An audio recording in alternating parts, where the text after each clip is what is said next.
What happens when genius comes with chaos? When perfection stops being the goal and passion becomes everything? In a city ruled by order and symmetry, one family dared to break the rules.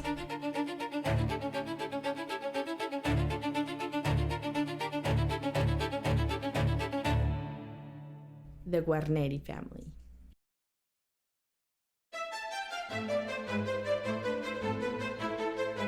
When we think of the great names of Cremona, we usually imagine Amati or Strad, but between them there is a bridge. A family that transformed the ideal of perfection into a freer, more visceral language. Whenever you hear that someone's playing a Guarneri, ask which one? Because the Guarneri instruments are not from a single maker, but a dynasty of luthiers. And today we will learn a lot about these incredible makers, whose instruments are played today by world's leading soloists and are considered one of the most expensive instruments in the world. Welcome to my channel. I am Melisma Violin, violinist and specialist in string instruments and bows. Here, we talk about everything related to instruments and bows, practical luthier tips, stories of bow and violin makers, instrument auctions, what's happening in the market, and some great tools to help you get the best sound from your instrument. If that sounds like your kind of content, don't forget to subscribe so you won't miss my next videos. It all begins with Andrea Guarneri, born in Cremona around 1623. He was one of Niccolò Amati's most devoted apprentices, working with him during two distinct periods between 1641 and 1654, even serving as a witness in his teacher's wedding. Everything suggested that Andrea Guarneri would become the natural heir to the Amati workshop, but the legacy of that dynasty eventually passed to his fourth and final generation with Girolamo II, Niccolò Amati's son. If you'd like to learn more about Andrea Amati and the birth of the violin as we know it today, I invite you to watch episode 1 and 2 of the series Cremona's Golden Age. The link is in the description. Personally, I consider Girolamo II's instruments to be truly exceptional.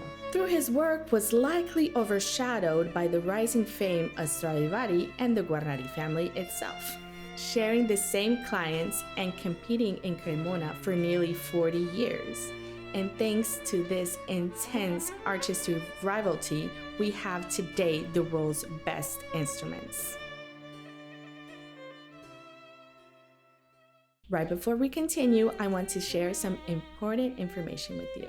As a violinist, educator, and string instruments and bow specialist, with over 10 years of experience, I am excited to announce that I'm now offering personalized consultations. If you are a musician or an investor currently in the market for a new instrument or bow, I will help you navigate the market, analyze different options, and find the best instrument that suits your budget and your artistic needs. And in this way, we can take care of your time and money. You can schedule your consultation through my website, melismaviolin.com. If that sounds good to you, book yours today. Let's continue with Andrea Guarneri and how he started a dynasty that would last for over a century and forever transform the history of violin making. Andrea Guarneri truly mastered the Amati model and made most of his instruments with this influence. But he managed to start inputting his own personal details to give it a much deeper and more expressive character. By the mid-1650s, he opened his own workshop, proudly signing Andrea Guarneri Alumnus Niccolai Amati, which means Andrea Guarneri is the student of Niccolai Amati. His name soon became associated with a warm, resonant tone, especially his contralto violas, that are by many considered some of the best violas in the world, and only about 8 survive to this day. One of the most famous is the Conte Vitale, built in 1676, often described as the human voice of Cremona. If you're enjoying this video, don't forget to like, comment, share this video with a musician friend, and subscribe if you're on YouTube, or add to the library if you're watching from Spotify. It's a free and amazing way to support my work.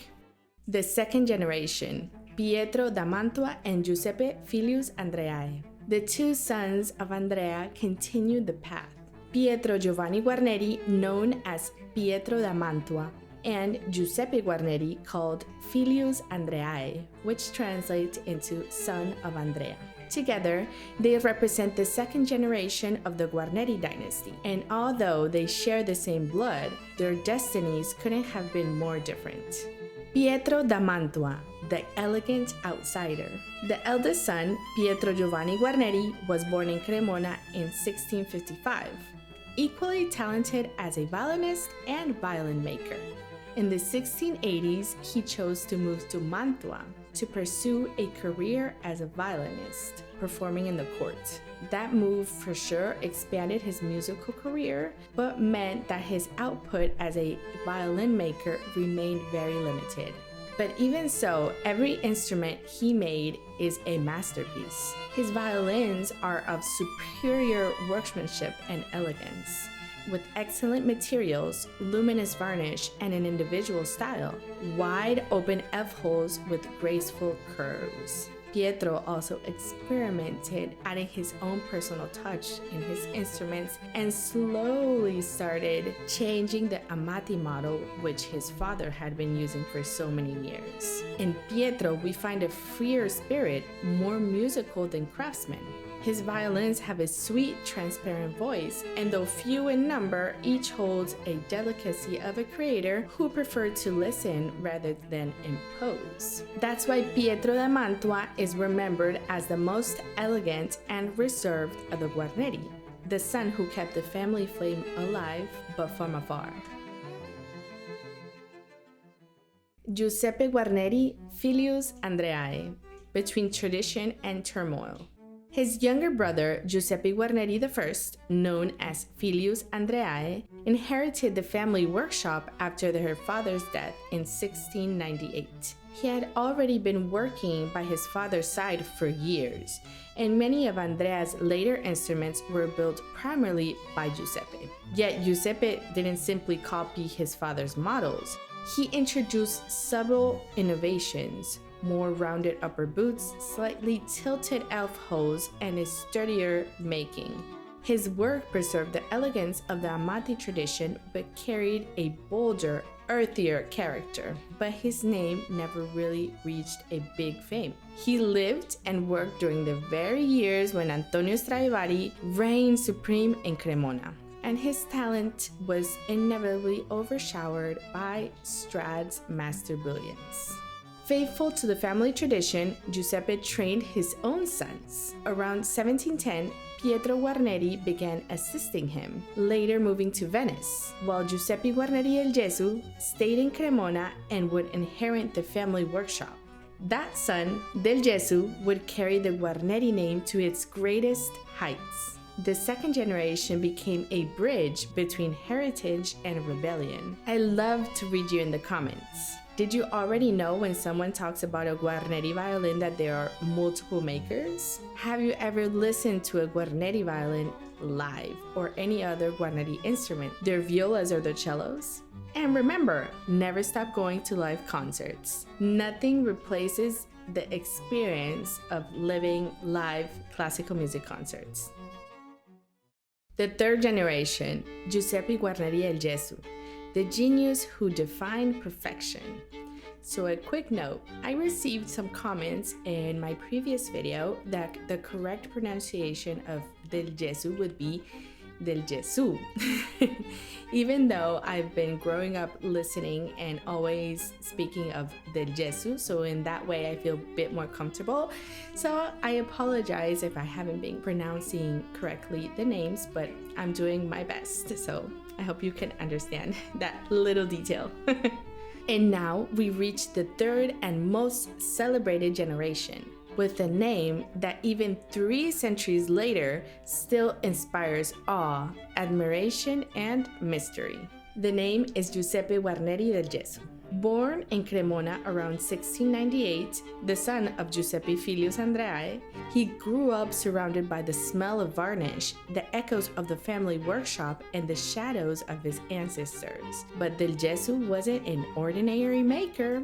While Strad pursued a symmetrical perfection, he sought out for something else. He left aside the perfection to pursue a very personal model, varnish, and making. His violins are unmistakable. Their sound is powerful, fiery, and full of character. There's some that even call him the anti-Strad, even though I wouldn't put it that far away because they were still following a very Cremonese tradition. But he did imprint some big changes and develop very different sound and character in his instruments. Among his legendary instruments are Il Canone, Niccolò Paganini's favorite violin, famous for his almost volcanic sound, the Lord Wilton, once owned by Jehui Menuhin, and the Kreislied, played by the great Fritz Kreislied, among many others. But his story is much more than just a list of instruments. That's why I'm going to dedicate a full video in the next episode of Cremona's Golden Age to fully explore